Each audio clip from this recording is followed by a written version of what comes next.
quando você pode sentar e perceber que Deus não existe por sua causa, mas que apesar de você, ainda assim, Deus está mais perto de você do que a sua respiração.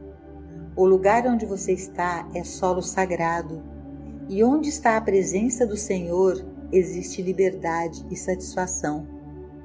Quando você aprende a se abster de tentar tomar o céu pela tempestade, e quando você é capaz de sentar-se na compreensão de onde eu estou, Deus está, e aquietar-se, você abre o caminho em sua própria consciência para a onipresença que já está lá, para tornar-se manifesta e evidente em sua experiência. O grande erro sempre foi tentar influenciar Deus. Deus, vá lá e destrua meus inimigos. Deus, vá lá e traga as posses dos meus inimigos para mim. Essa tentativa de personalizar Deus ou fazer com que Deus faça algo por uma pessoa específica e não por todos, indica uma falta de compreensão de Deus como Espírito. A própria afirmação de que Deus é Espírito é em si libertadora e curadora. Ninguém pode fazer nada sobre mover ou mudar o Espírito, influenciá-lo ou suborná-lo. Não há nada a fazer, senão deixar-se envolver por ele, deixar ele pegar você, dominar, deixar sua vontade ser feita em você, e então você faz de si mesmo uma transparência através da qual a luz que já está presente dentro de você pode brilhar.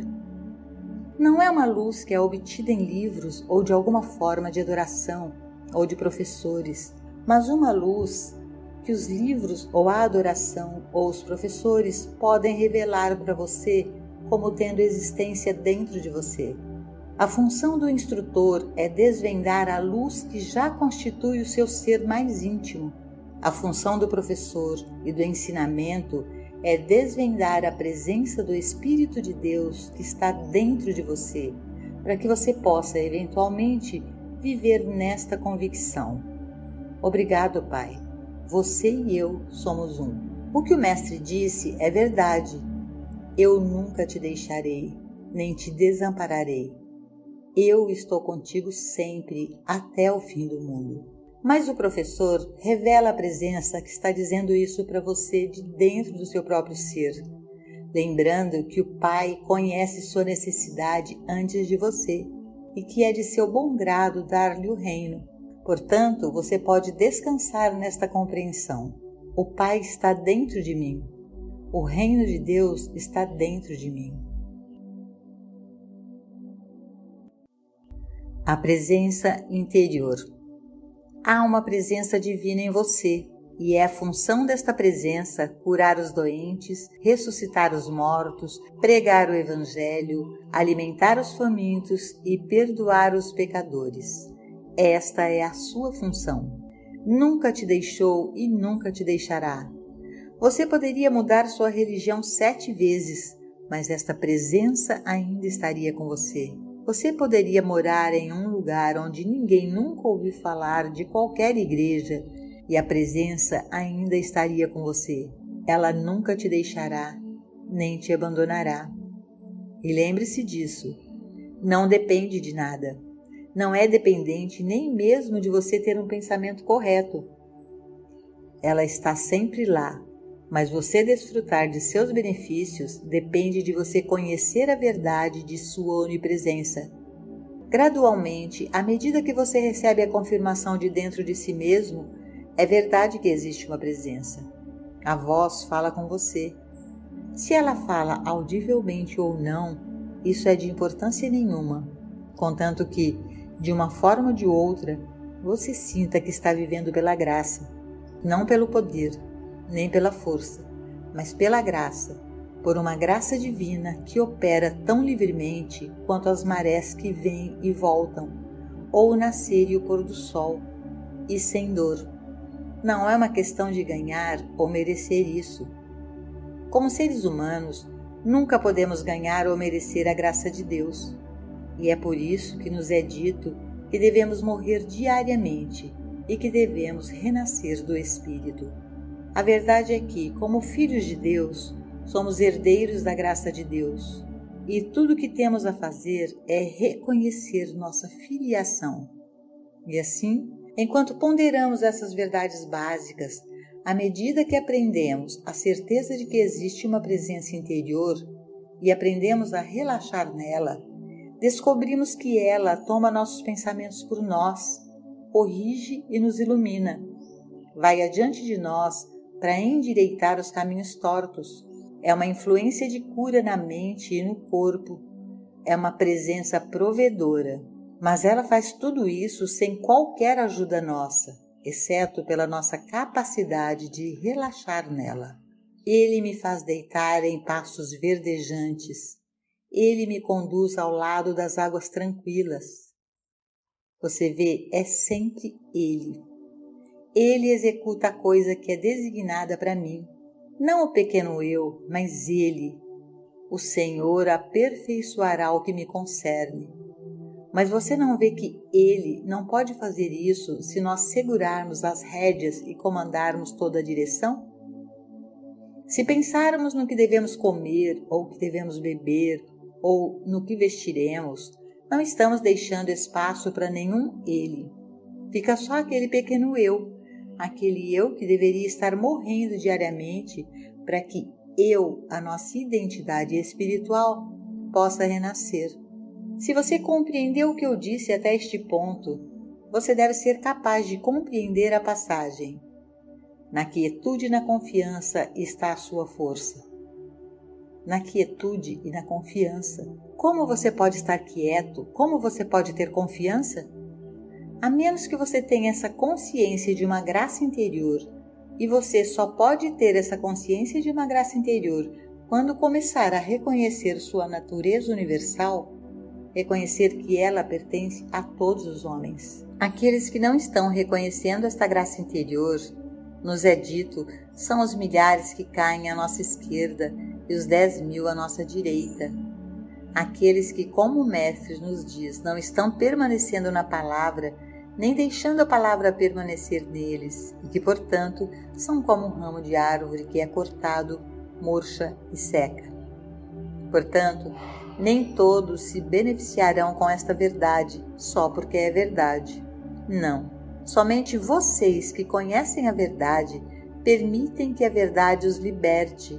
Vocês que habitam nesta palavra de uma presença interior, aqueles de vocês que param de aborrecer a Deus, mas tenho certeza de que Deus não pode ficar aborrecido. Aqueles que deixam de aborrecer a Deus, se Deus pudesse ficar aborrecido, isto é, tentando influenciá-lo, tentando suborná-lo, tentando prometer-lhe algo no futuro, em vez de perceber que Deus é Espírito, Deus é vida, Deus é amor, e que você tem que encontrar uma maneira de deixar tudo isso fluir de você, entrarão em uma consciência real da presença de Deus. A vida contemplativa desenvolve um senso de universalidade. Isso realmente constitui um modo de vida. É verdade que é um modo de vida religioso, exceto que, se você usasse tal termo, pareceria denotar alguma religião em particular, com rituais e cerimônias especiais. E não é esse tipo de vida. É uma vida religiosa no sentido de que este ensinamento desenvolve uma consciência plena de Deus. Mas para evitar dar a impressão de que encontramos alguma religião particular através da qual Deus está nos abençoando, devemos corretamente chamar isso de modo contemplativo de vida, porque é um modo de vida que pode ser vivido por todas as pessoas, independente de qualquer persuasão pessoal ou denominacional. A vida contemplativa reconhece Deus como Espírito e esse Espírito como onipresença, o Espírito dentro do próprio ser. Portanto, é um modo de vida absolutamente irrestrito, disponível para qualquer pessoa de qualquer fé, ou mesmo sem fé, desde que ela reconheça que Deus é Espírito, reconheça Deus como seu tema central, não seu Deus ou meu Deus, apenas Deus, e um Deus que não pertence a ninguém, um Deus que é justo e é universal. É por isso que a vida contemplativa pode florescer em todos os países do mundo onde há liberdade e onde as pessoas não são compelidas a adorar de uma maneira específica. Mesmo onde não há liberdade, esse modo de vida pode ser seguido, porque não constrói uma cerca em torno de Deus, nem estabelece regras específicas. Apenas reconhece Deus como o princípio da vida, o grande arquiteto de todo o universo. Por esta razão, então, a vida contemplativa é o caminho para qualquer pessoa que possa reconhecer que, onde quer que Deus seja adorado, é o mesmo Deus, pois não pode haver mais do que um Deus.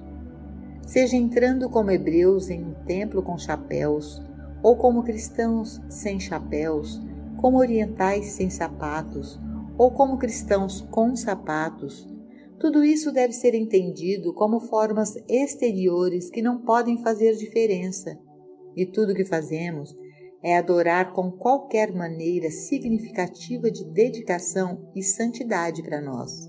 O que representa a santidade para um indivíduo determina sua adoração.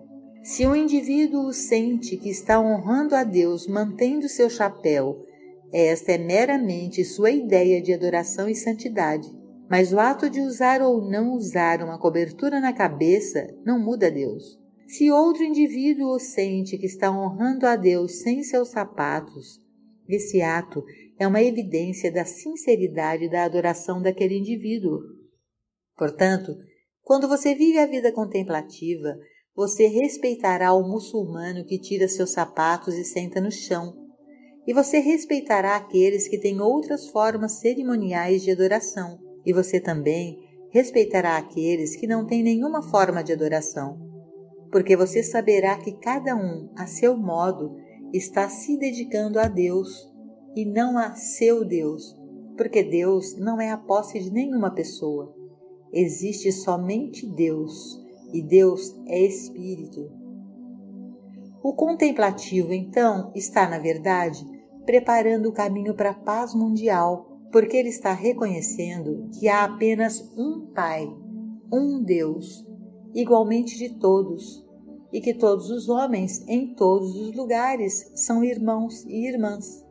E, portanto, a única relação que é essencial é que nos tratemos como membros de uma única família unida.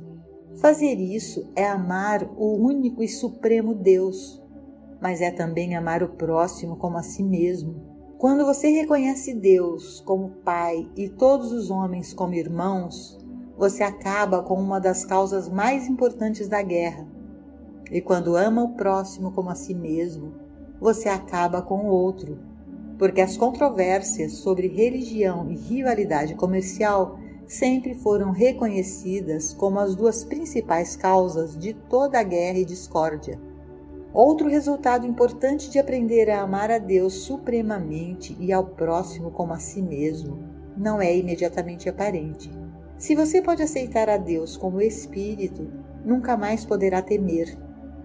Você nunca pode temer a forma de governo que temos ou de qualquer outro país. Você nunca pode temer o que alguém faz. Deus está então animando a consciência humana, e porque existe apenas o poder de Deus, não há mais nada a temer. E quando o medo se foi, a causa final de nossas discórdias se foi. Quando aprendemos a amar uns aos outros, o que significa não temer uns aos outros, estabelecemos o padrão para a harmonia individual e mundial. Todos nós poderíamos viver em harmonia eterna se não tivéssemos medo. Mas se apenas deixássemos o medo se infiltrar em qualquer grupo de pessoas, facilmente poderia haver uma guerra de primeira classe, e então haveria lados tomados, seu lado e meu lado. Mas enquanto houver a percepção de Deus como Espírito, ninguém tem nada a temer, pois o Espírito preenche todo o espaço, e onde está o Espírito do Senhor, não há o que temer, nenhum perigo, insegurança ou poderes à parte de Deus. Portanto, Apenas perceber que Deus é Espírito começa a libertar todo este universo do medo. Mensagem de gabinete. Grande parte da crença mundial sobre Deus é a verdade sobre a lei kármica de causa e efeito. É este equívoco geral que torna ineficaz muita oração. A oração é respondida apenas quando chegamos a conhecê-lo corretamente. Você realmente entende o significado da lei e da graça? Você realmente discerne que Deus não é responsável pelas recompensas e punições que experimentamos? Você pode perceber que nós mesmos colocamos em movimento as más e boas influências que tocam nossas vidas pela nossa ignorância ou por nossa consciência da natureza de Deus? Você entende como a crença em dois poderes nos restringe e como podemos nos libertar da lei de causa e efeito, pelo menos em alguma medida, e viver sob a graça?